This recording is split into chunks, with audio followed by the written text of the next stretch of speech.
Alhamdulillah wada wa salatu wassalamu ala man la nabiyya ba'da. Ya ibadallah, assalamu alaikum wa rahmatullah. Du haut de son trône, Allah exalté soit-il, jure, wal fajr, wa layalin ashr, par l'aube et par les 10 nuits, faisant ainsi allusion aux 10 meilleurs jours de l'année. Que la paix et la bénédiction d'Allah soient sur Muhammad, lui qui invite sa communauté à se mobiliser particulièrement pendant ces jours, des jours de glorification et de louange, des jours du pèlerinage et de sacrifices. Mais de quel jour s'agit-il et quels en sont ses mérites? Réponse dans cette émission des victimes de l'islam.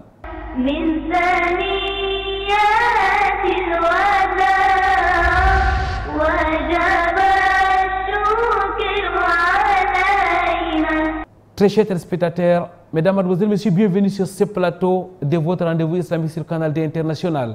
Les 10 meilleurs jours de l'année, ça sera l'objet de l'entretien de cette autre émission. Au-delà de l'entretien, c'est aussi au cœur de la société et la psalmodie du Saint Al-Qur'an al-Karim. Quoi de meilleur que de commencer en écoutant, mais surtout en méditant la parole d'Allah, exalté soit-il.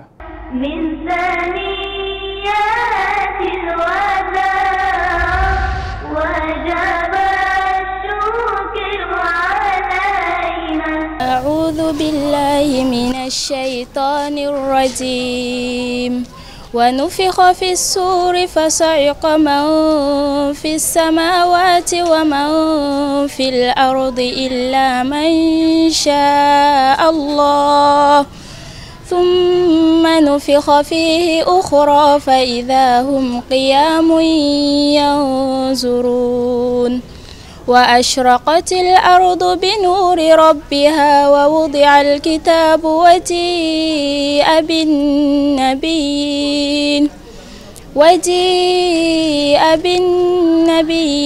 والشهداء وقضي بينهم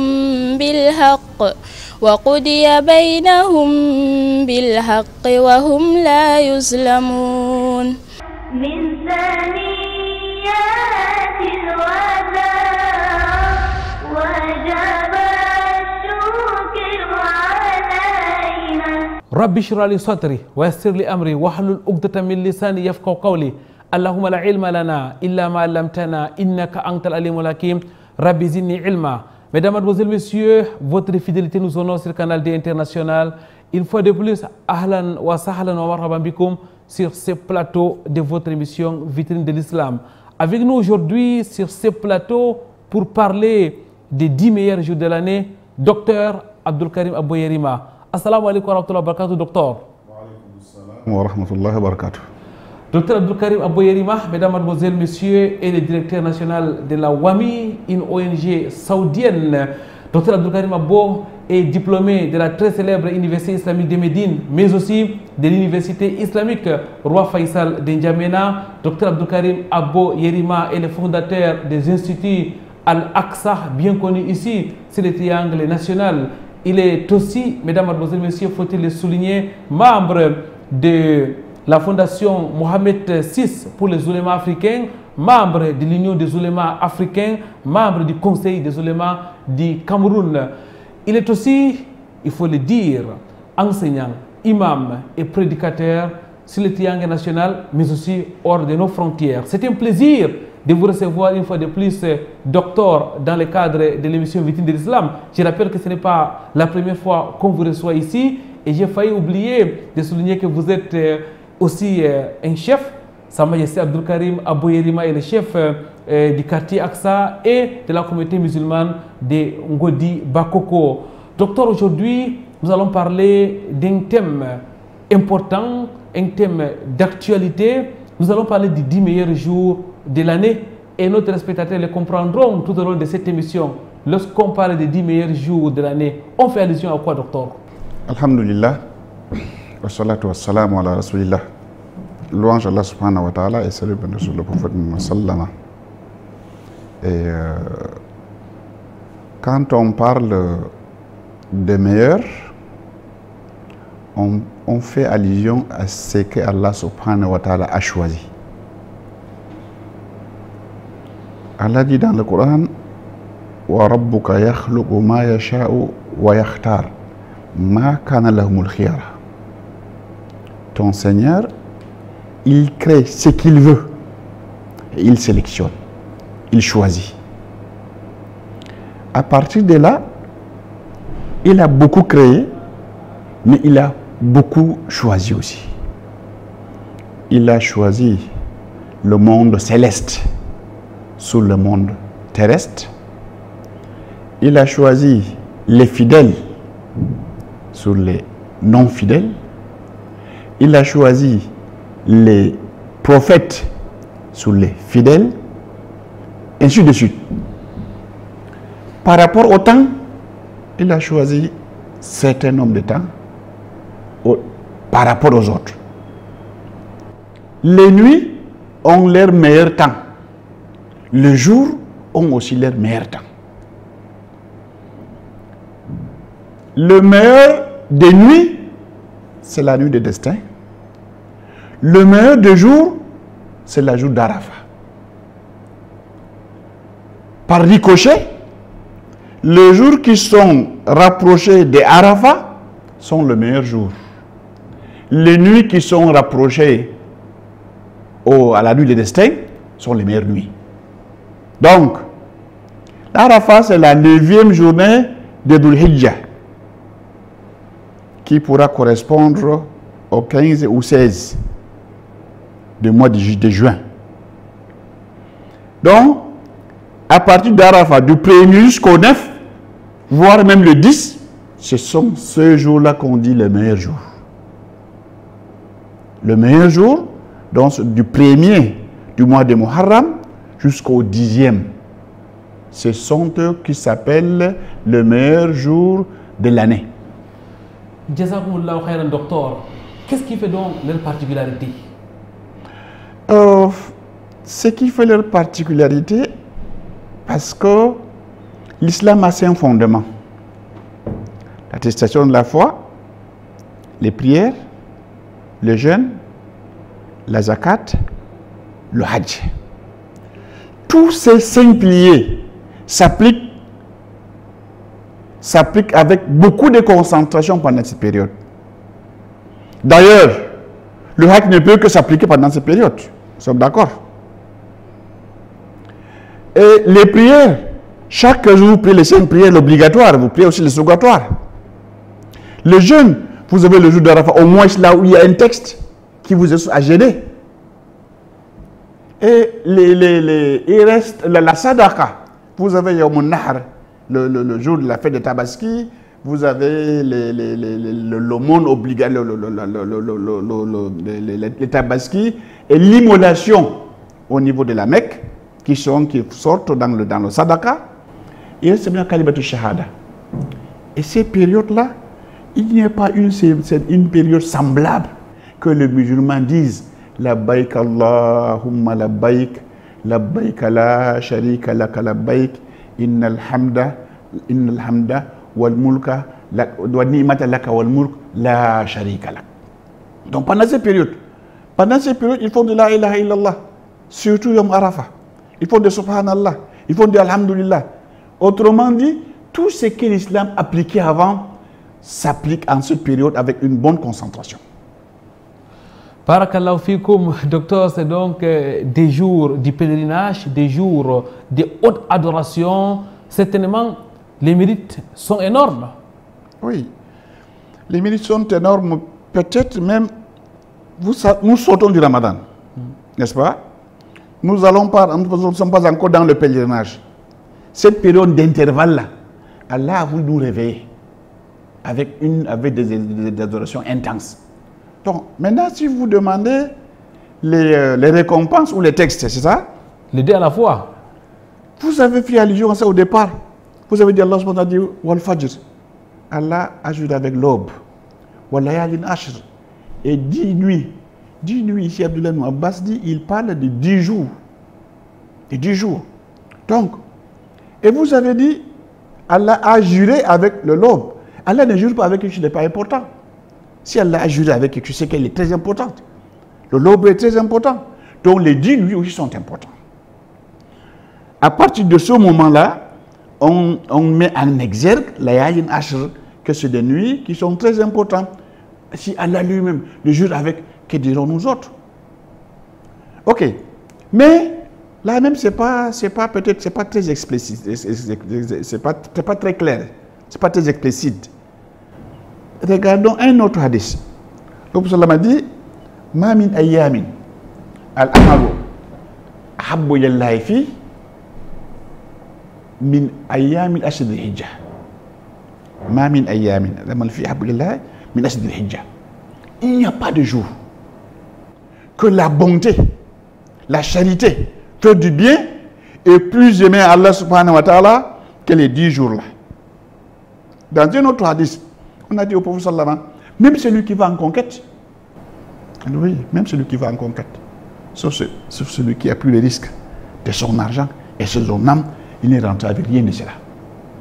Donc, c'est l'occasion que les fidèles doivent se retoucher les manches, travailler cette saison-là pour gagner beaucoup plus de récompenses. À vous écouter, docteur, ce sont des jours précieux pour les non-pèlerins, mais aussi pour les non-pèlerins.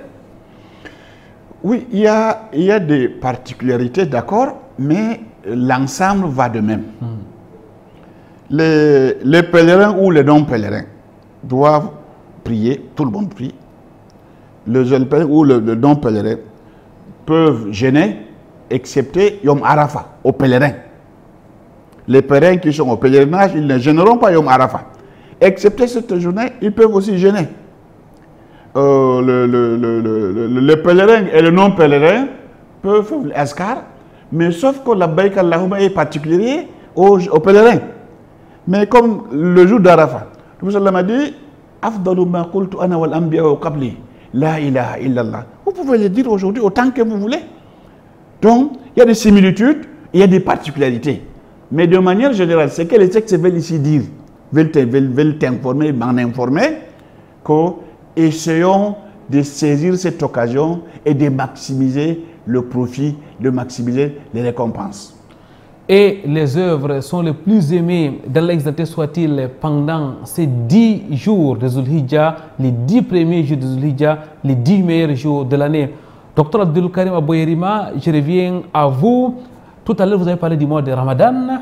Une fois Ramadan fini, et on sait que c'est le meilleur mois de l'année, quelques semaines après, 2 mois après, nous sommes dans le mois de Zulhijjah et Allah exalté soit-il décrète les 10 premiers jours de Zulhijjah comme les 10 meilleurs jours de l'année. N'est-ce pas une grâce d'Allah exalté soit-il à l'endroit de ses serviteurs? Oui. Combien de fois nous sommes ingrats vis-à-vis d'Allah subhanahu wa ta'ala? Combien de fois nous sommes ingrats? Allah nous a créés, il nous a tout doté. Il nous donne des occasions de s'élever chaque moment. Chaque moment. Vous priez Zuhur, il vous dit que si vous ajoutez 2 rakats après, vous avez telle récompense.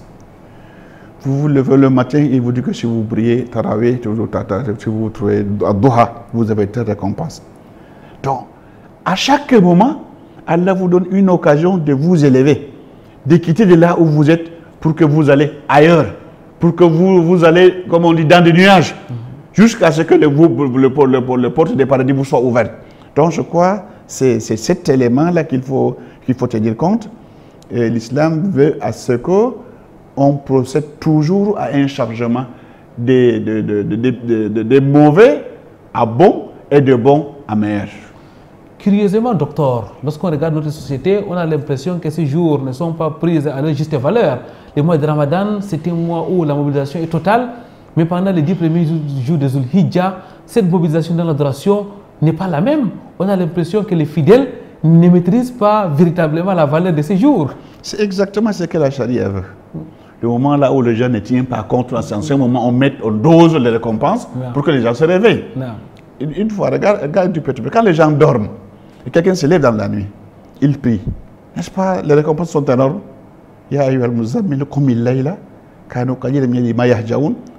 Mais toujours au moment là où la majorité des gens n'adorent pas là, faites attention particulier à des récompenses particulières. Donc, ça, même si on n'a pas un texte, et surtout dans ces endroits là où vous avez ces textes, mais ces textes aussi vont dans ces circonstances. Au moment là où les gens ont lâché, vous trouvez que l'islam vous oriente, vous encourage à rénover avec les actions que vous avez commencé à délaisser. Donc, vous allez faire la même chose. Pendant quand les gens terminent le Ramadan, ils disent que maintenant on va manger, on va boire. Le texte se révèle, le rappeler, vous avez cité Shawwal. Donc, exact. Oui, c'est Shawwal. Donc, encore les gens commencent à se réveiller un peu, on dit que non, vous aviez déjà les nuits, les meilleures nuits là-bas, vous avez les meilleurs jours ici, hein, attention, ne les perdez pas. Donc, l'islam, c'est aussi une grande pédagogie qui veut vous remettre en contact permanent avec votre Seigneur. Tout le temps, vous portez vos doléances. Tout le temps, vous cherchez à émerger. Tout le temps, à évoluer. À être des hommes qui ressemblent aux anges. Qui ne sont pas des anges, d'accord? Mais qui ressemblent aux anges. Une autre grande mobilisation, mesdames, mademoiselles, messieurs, après celle du mois de Ramadan, la mobilisation pendant ces 10 meilleurs jours de l'année, mobilisation sur les terres saintes de l'islam dans le cadre du pèlerinage, mais aussi mobilisation dans le reste du monde à travers les hautes adorations, et ceci jusqu'au jour de la fête des sacrifices. Nous allons marquer une pause, nous allons vous rejoindre chez vous, autour de vous, au cœur de la société.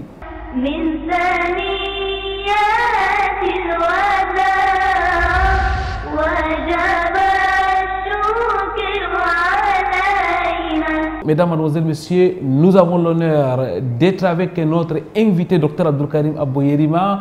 Docteur, avec vous, nous parlons d'un thème du moment, un thème de l'actualité, parce que nous sommes à quelques jours des 10 meilleurs jours de l'année, qui sont les 10 premiers jours des Zulhijjah, qui n'est autre que le 12e mois du calendrier hégirien. Docteur, ce sont des jours du pèlerinage, et le pèlerinage nous renvoie directement au récit d'Abraham alayhi salam. Ces jours nous rappellent effectivement les œuvres de ces grands hommes, de ces grands messagers d'Allah, exalté soit-il. D'accord, c'est ça. Comme je dis dans mon introduction, Allah a tout créé, mais il a choisi. Il a aussi créé la terre. Et il a choisi des endroits. Dans toute la terre, il a choisi la Mecque. Après, il a choisi Médine. Après, il a choisi Jérusalem.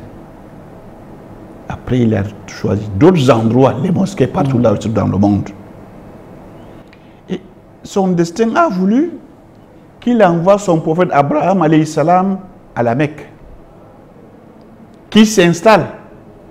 Et il a dit à Abraham, وَأَذِّنْ فِي النَّاسِ بِالْحَجِّ يَأْتُوكَ رِجَالًا وَعَلَى كُلِّ ضَامِرٍ يَأْتِينَ مِنْ كُلِّ فَجٍّ عَمِيقٍ. Appelle, lance l'appel. Ibrahim construit la Kaaba. Il dit Ibrahim, après lance l'appel. Ibrahim dit, je lance l'appel, là qui peut m'entendre, il dit lance l'appel. Toi lance l'appel, c'est à moi de transmettre. Donc, tout celui qui aurait entendu l'appel d'Abraham, peu importe là où il était le jour, il répondra. Allah dit, Ya'touna rijalan. Il vient même à pied. Ou bien sur la monture. Il vient de loin. Donc, et Allah subhanahu wa ta'ala a dit qu'Abraham, après avoir laissé ses enfants-là, sa famille-là, Hagar et Ismaël, il a imploré Allah subhanahu wa ta'ala. Il a dit, Waj'al af'idatan minan nas ta'wi ilayh. Fais de sorte que le cœur des hommes penche vers cet endroit. Vous voyez, frère Mamadou Koiranga, aujourd'hui, il n'y a pas un seul musulman sur cette terre-là qui ne souhaite pas aller faire le pèlerinage. Tout le monde le souhaite. C'est l'exhortation de la prière d'Abraham alayhi salatu wassalam. Donc, cet endroit, là où Ibrahim a passé son temps, il a passé ses rites à son temps, que les pèlerins musulmans partent pour vivre cette réalité, n'est-ce pas? Ses souvenirs, marcher sur ses pas, prier là où il a prié, lapider le Satan là où il a lapidé, apprêter son chemin, après le chemin de Hagar, aller à Safa, revenir à Marwa. Donc, c'est un moment grandiose, c'est-à-dire qui nous ramène dans l'histoire le plus lointaine possible. D'accord. Le pèlerinage, on va pour l'adoration. Mais vous savez que l'adoration du pèlerinage est différente des autres.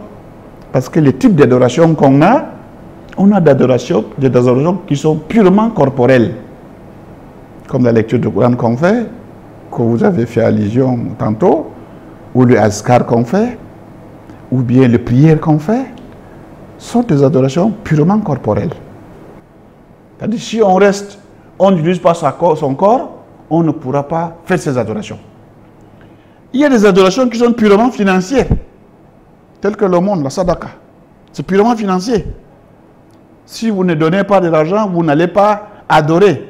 Même si vous avez de bonnes intentions, vous allez être excellent ailleurs, mais on va dire que vous avez manqué cette adoration parce que vous n'avez pas eu les moyens de le faire. Cependant, le hajj cumule les deux. L'adoration corporelle et l'adoration financière. Raison pour laquelle elle a dit celui qui a la possibilité d'y aller.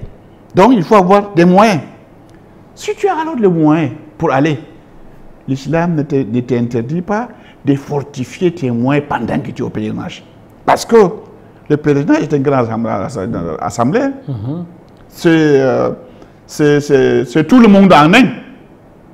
Tous les 6 continents vont se retrouver. En principe, si c'était exploité à sa juste valeur, le pèlerinage devait nous donner des possibilités ou bien dédouaner de la plupart des sommets que les chefs d'État musulmans font dans l'année. Parce que c'est l'occasion. On veut faire des affaires, on a des ministres des économies qui sont là, des ministres de commerce qui sont là, des politiciens qui sont là. Donc, comme Allah dit, Al-Hajj Arafah, le jour de Arafah là, disons que les choses étaient bien organisées. Et vous avez cette commission finance ici, commission commerce ici, commission comment est-ce que les gens devaient s'en sortir de cette affaire, c'est grandiose. Donc c'est pendant ces périodes-là qu'on est en connexion avec eux. Ils font la même chose, on essaye de faire au minima chez nous. Barakallahu fik, docteur, c'est donc des jours de grande mobilisation, des jours de connexion entre les humains, mais aussi une connexion verticale avec Allah exalté soit-il. Ce sont des jours qui sont rythmés par le récit d'Abraham, qui est ce grand homme, l'ami intime d'Allah, exalté soit-il. Vous l'avez dit. Alors, docteur, c'est des jours particuliers pour tous les fidèles musulmans, qu'ils soient pèlerins ou non. Vous avez tout à l'heure rappelé le hadith du prophète Muhammad sallallahu alayhi wa sallam qui dit que les œuvres sont aimées par Allah exalté soit-il pendant ces jours. De quelle œuvre s'agit-il, docteur? Commençons d'abord par les non-pèlerins. Le hadith ne dénombre pas les choses. Il dit ma min ayamin al-amalu salih. Al-amalu salih, les bonnes œuvres. Les bonnes œuvres demandent 2 critères. Premier critère, qu'il soit sincère. En le faisant, on cherche la face d'Allah subhanahu wa ta'ala. De 2, l'œuvre doit se faire conformément à la charia. Comme le hajj là. Le prophète sallallahu alayhi wa sallam a fait le hajj. Il dit Khudou anni manasikakum. Faites le hajj comme vous m'avez vu faire. Comme le prêtre dit Sallu kama ra'aytumuni usalli. Priez comme vous m'avez vu faire. Donc, si vous avez les 2 critères à la fois, toute œuvre que vous pouvez faire qui respecterait les 2 conditions, il est le bienvenu. On peut alors citer. Tu peux faire l'istighfar. Tu peux faire les prières. Tu peux faire la lecture. Tu peux faire salatul nabi. Tu peux faire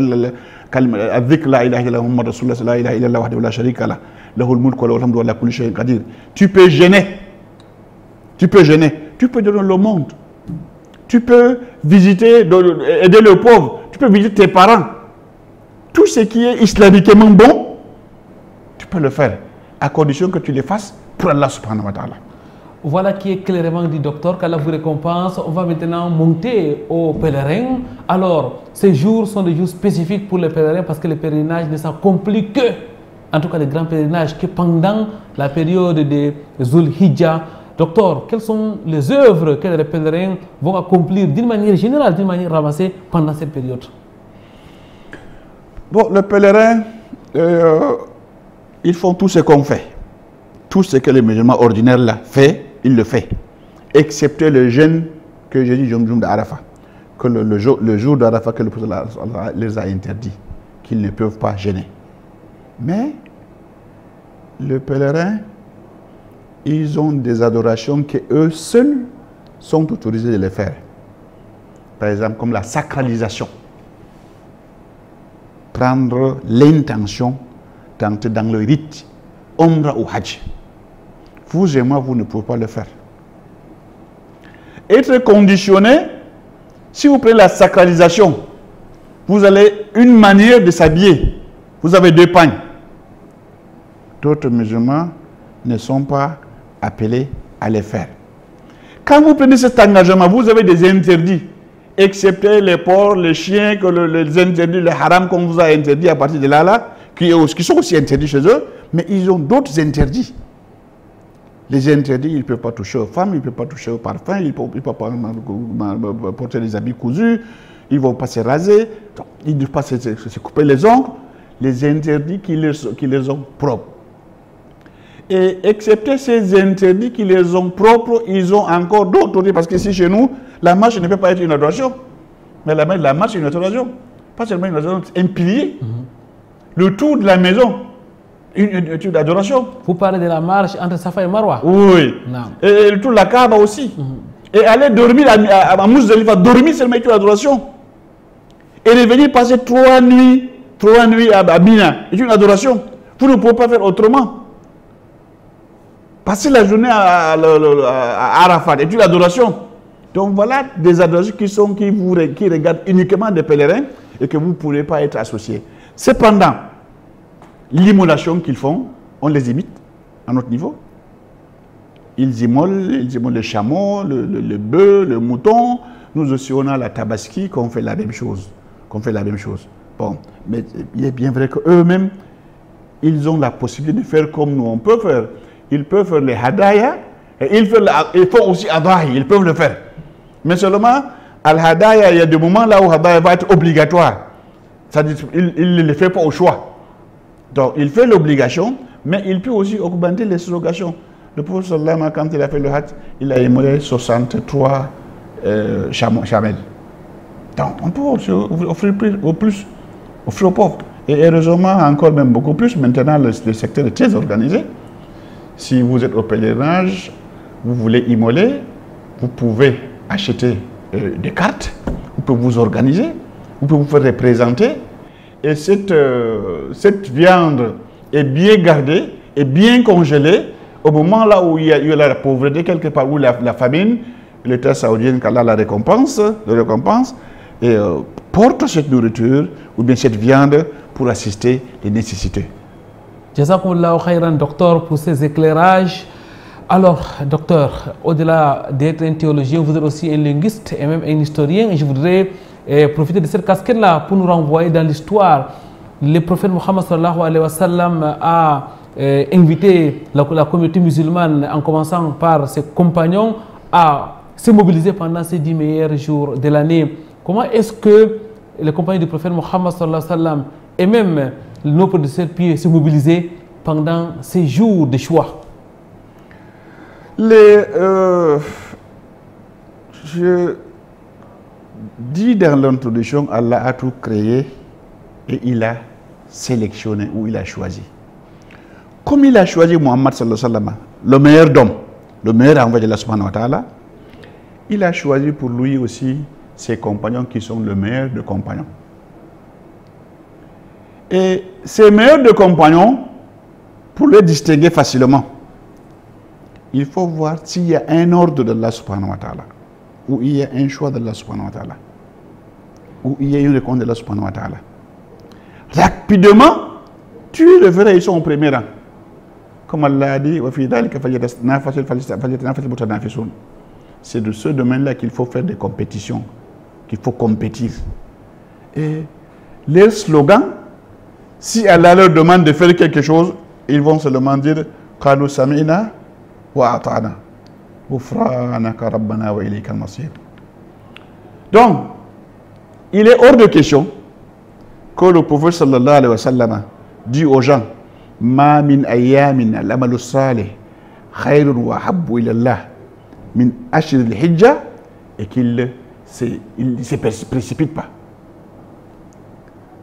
à l'origine de ces hadiths, c'est Aïcha radiallahu anha qui a demandé au prophète sallallahu alayhi wa sallam que les hommes font des conquêtes. Les hommes font beaucoup de choses, ils ne les font pas. Qu'est-ce qu'ils peuvent faire?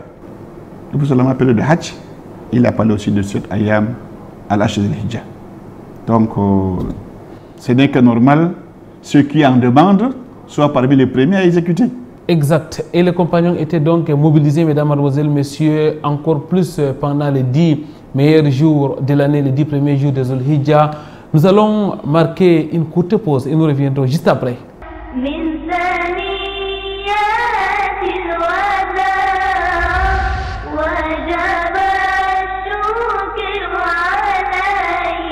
Pour préparer le Hajj, il faut essayer de parler dans plusieurs angles.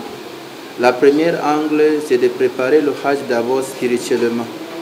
Le Hajj n'est pas une aventure, le Hajj n'est pas un voyage de loisirs, le Hajj n'est pas une découverte seulement, mais le Hajj, c'est le voyage. C'est le voyage pour la cause d'Allah Tabaraka wa Ta'ala. Et ici, d'après les remarques, on remarque plus de 70 à 80% des pèlerins se rendent au pèlerinage, mais beaucoup ne connaissent pas les sentences juridiques du pèlerinage. Voilà pourquoi pour préparer le Hajj, il faut d'abord commencer sur le côté spirituel. La première des choses, c'est la piété. Comment préparer sa piété et la crainte d'Allah Tabaraka wa Ta'ala. Parce que ici, c'est de rentrer du Hajj à une autre couleur.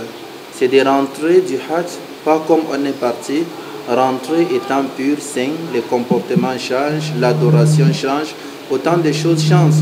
Et pour avoir cette piété, il faut comprendre qu'est-ce que le Hajj, quels sont les piliers du Hajj, les actes obligatoires du Hajj. Et il faut savoir qu'est-ce que le Ihram, les sunnas du Ihram, les interdictions du Ihram ainsi que les pénalités du Ihram. Il y a le cas de tawaf, il y a plusieurs types de tawaf, il y a les conditions de tawaf, il y a les actes interdits de tawaf, sans oublier le tour entre la Safa et Marwa qui a besoin d'apprendre les règles, les actes obligatoires, les conditions. Lorsqu'on parle du 8 du jour de Zul-Hijjah, qui est le jour de Tarwiyah, le jour que les pèlerins vont se rendre à Mina, quels sont les actes recommandés de Ihram? Lorsqu'on se rend à Mina, qu'est-ce qu'on doit faire? Le 9, qui est le jour de Arafat, qui est le jour central du Hajj, il y a des actes à prendre. Le 10, qui est le jour du sacrifice, le jour de la fête, il y a des actes à faire, il y a des actes facultatifs, il y a le cas des Jamarat. Le cas des Jamarat, qu'est-ce que le Jamarat, quelles sont les visées des Jamarat, comment on doit faire. Donc tout ça, ça a été dit par le prophète et ça a été écrit dans les livres de jurisprudence, que ce soit des jurisprudences de l'école Malikiya ou Shafi'iyya. Donc voilà pourquoi avant d'aller, il faut essayer de te former ou d'apprendre ou de t'inscrire dans un centre pour apprendre qu'est-ce que le pèlerinage, quelles sont les sentences juridiques du pèlerinage. Et après ça, maintenant, il faut te purifier avant de te rendre pour faire l'œuvre d'Allah. Essaye de te réconcilier avec les gens, essaye de faire un testament, essaye de te planifier, de t'organiser afin de revenir avec un bon état. Essaye de savoir qu'est-ce qui est bid'a, qu'est-ce qui est sunna, qu'est-ce qui est innovation des actes du Hajj. Donc tout ça, ce sont des éléments qu'on apprend avant Hajj. Parce que lors du Hajj, tu vas trouver tout le monde connaît le Hajj, tout le monde, l'autre dit oui, l'autre dit non. Et tu n'as pas le choix de dire, de contredire ou de lancer le débat. Donc il faut d'abord préparer le Hajj sur le côté spirituel, apprendre la jurisprudence du Hajj. Et maintenant chercher l'aide d'Allah Tabaraka wa Ta'ala. Et de l'autre côté, ce qui va t'aider à réaliser ta piété. Hein? Maintenant, c'est sur le côté sanitaire. Il faut avoir un bon état de santé. Essaye d'aller à l'hôpital, va te faire consulter, va voir ton état. Prends le conseil d'un médecin, prends le conseil des anciens ou des expérimentés sur le Hajj. Qu'est-ce que je peux porter avec moi? Qu'est-ce que je ne peux pas porter avec moi? Je souffre de quel genre de maladie? Lors de la marche entre Jamarat, de Mina à Makka, c'est une marche très très pénible, le soleil. Qu'est-ce qu'il doit faire? Qu'est-ce qu'il peut manger ou pas? Il faut préparer ça, il faut avoir aussi suffisamment d'argent. Car si on a l'argent, mais si on n'achète rien au Cameroun, on peut acheter là-bas. Donc voilà les éléments importants pour préparer le Hajj. Retenons préparer la piété et le fondement du Hajj. Allah dit wa tazawwadu fa inna khayra zadi taqwa. Voilà, apprendre la jurisprudence du Hajj est capital pour le Hajj. Et le reste sont facultatifs. Il faut fréquenter les experts, ceux qui ont fait plus de 2-3 Hajj. Chacun a son côté, chacun a son expérience. Tu essaies de prendre le possible et chercher l'aide d'Allah et qu'Allah t'assiste pour ton pèlerinage et qui te donne un pèlerinage agréé et qu'il nous facilite tous. Retrouvons-nous à autre émission, Inch'Allah. Assalamu alaikum wa rahmatullah.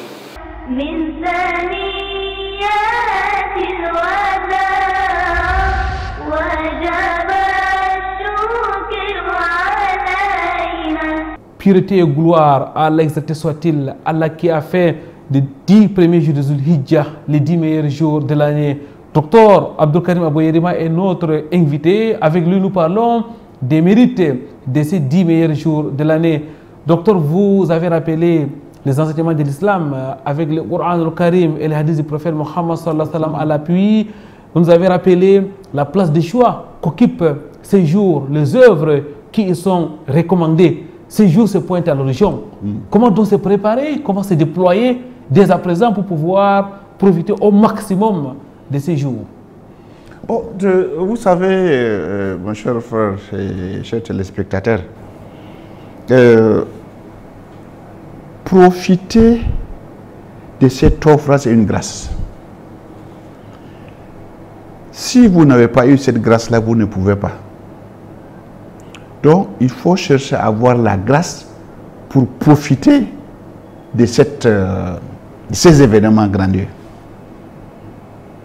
Et on sait que les péchés empêchent de saisir les occasions.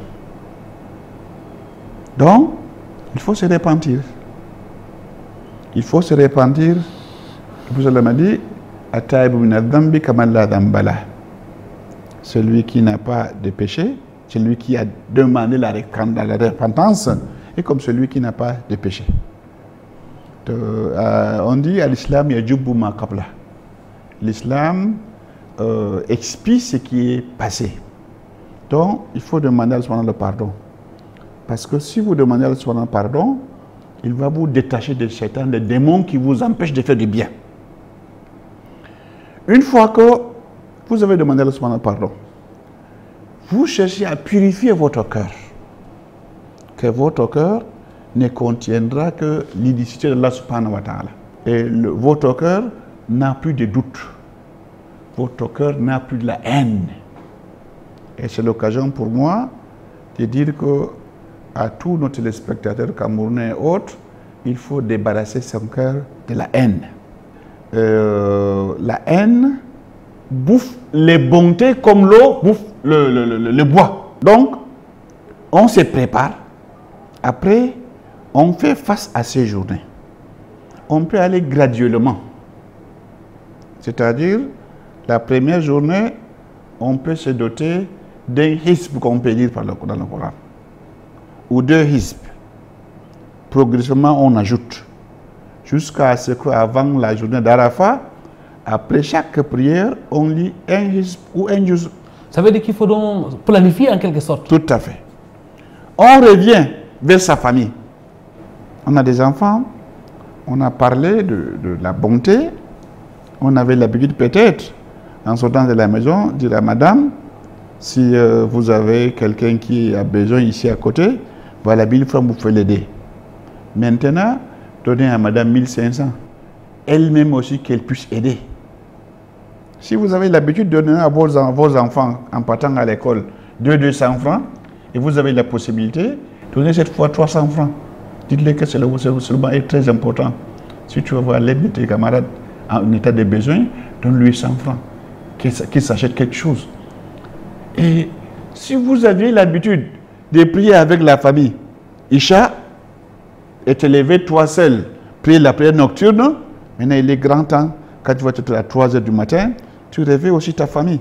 Parce qu'il fallait que ça soit aussi une éducation qui passerait de vous à votre femme ou à vos épouses, et de vos épouses à vos enfants, de vos enfants à leurs camarades. Comme ça, on va rendre cette culte une culture. Merci docteur, qu'Allah vous récompense. Mesdames, Mademoiselles, Messieurs, nous sommes désormais édifiés par rapport à ces 10 premiers jours de Zul Hijjah. Et petit à petit, nous nous acheminons vers la fin de cette émission. Docteur, dans vos propos, vous avez qualifié les jours de Arafat comme le meilleur jour de l'année. C'est donc un jour exceptionnel.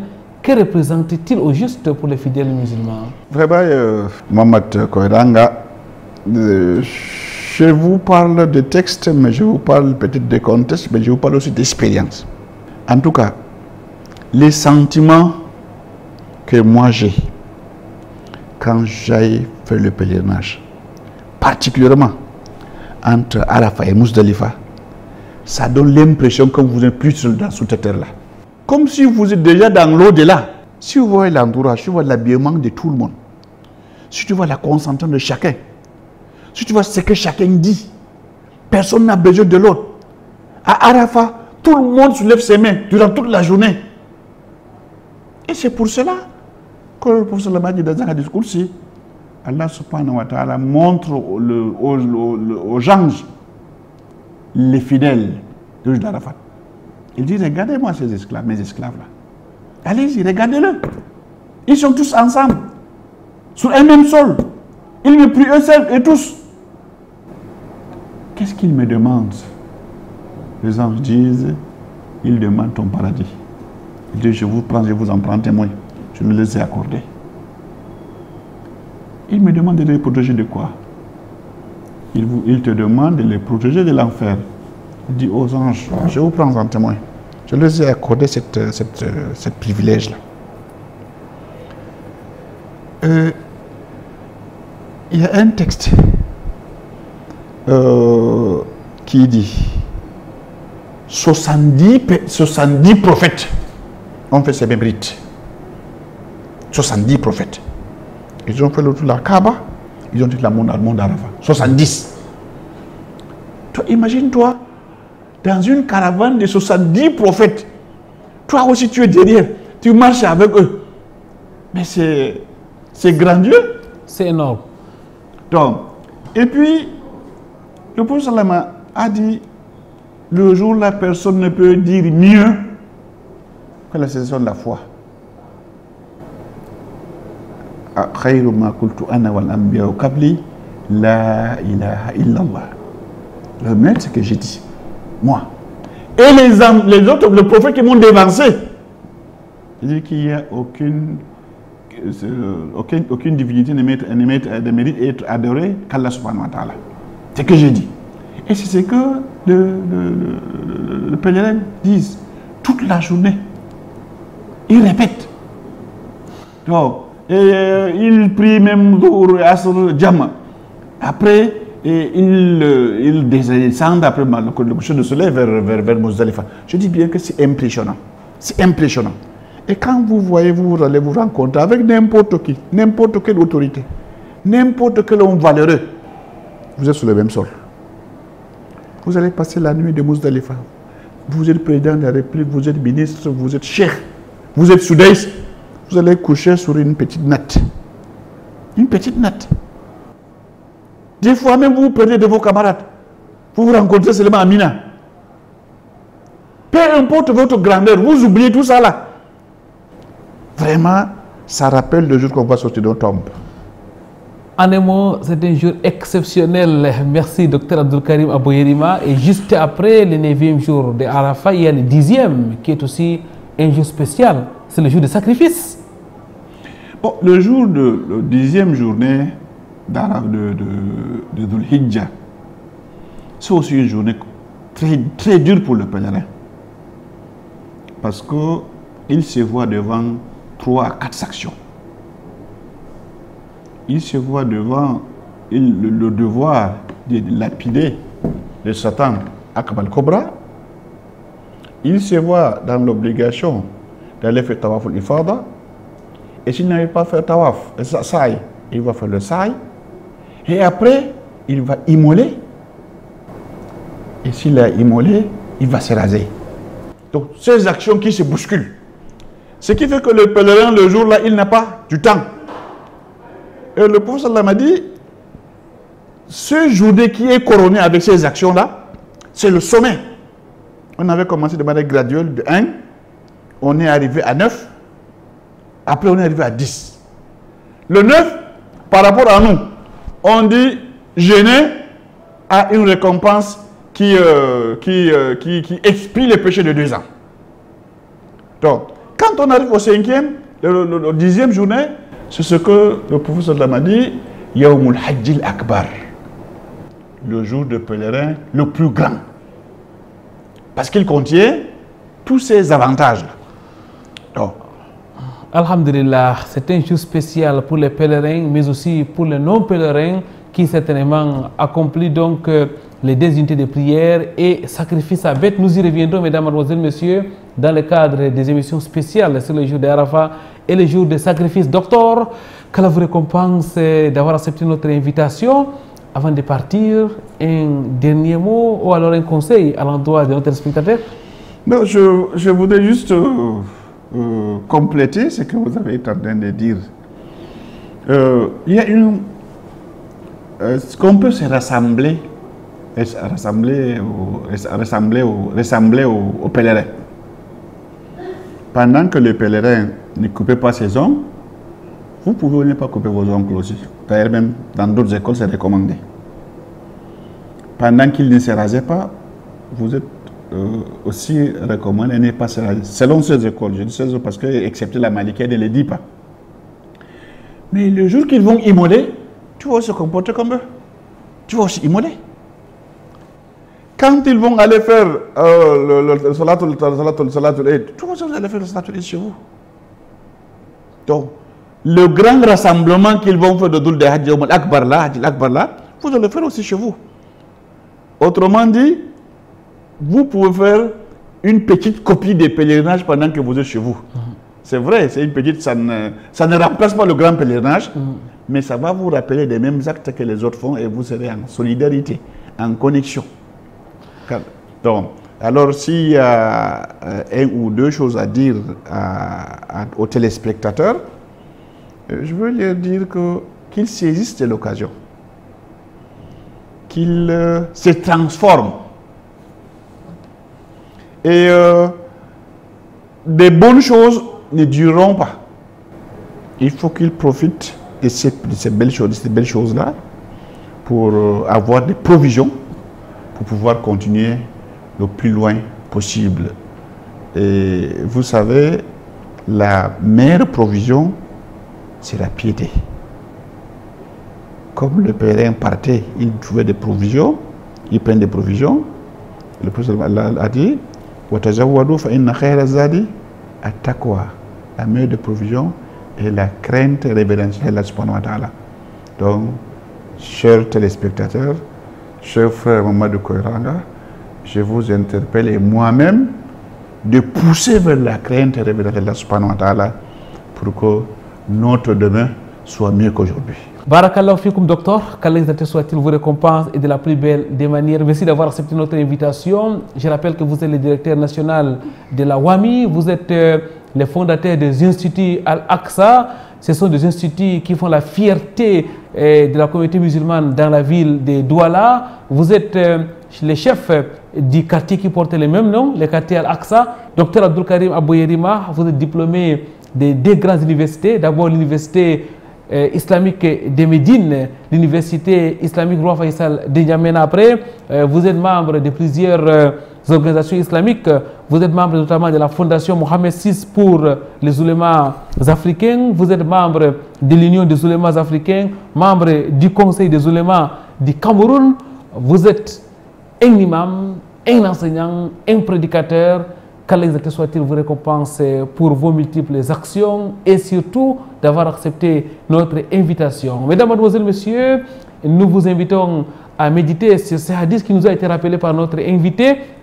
C'est le hadith du prophète Muhammad sallallahu alayhi wa sallam qui dit « Il n'y a pas des œuvres qui sont plus aimées auprès d'Allah soit-il comme les œuvres accomplies pendant les 10 premiers jours de Zulhijjah qui sont donc les meilleurs jours de l'année. Vendredi prochain, ça sera un autre jour. Inch'Allah, une nouvelle émission de Vitrine de l'Islam. D'ici là, wa'tasimu bihablillahi jami'an wa la tafarraqu. Cramponnez vos câbles d'Allah et ne vous divisez point. Subhanakallahumma wa bihamdik, ashhadu an la ilaha illa anta, astaghfiruka wa atubu ilaik. Wassalamu alaikum wa rahmatullahi wa barakatuh.